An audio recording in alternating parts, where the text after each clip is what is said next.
இயேசுவின் அன்பு இதயங்களுக்கு காலை வணக்கம். இந்த நாள் உங்களுக்கு ஆசீர்வாதமாக அமைய வாழ்த்துக்கள்.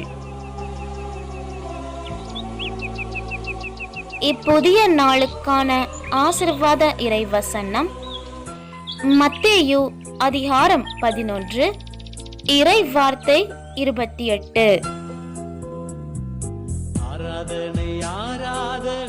பெருஞ்சுமை சுமந்து சோர்ந்திருப்பவர்களே, எல்லோரும் என்னிடம் வாருங்கள், நான் உங்களுக்கு இளைப்பாறுதல் தருவேன். அற்புதமே அதிசயமே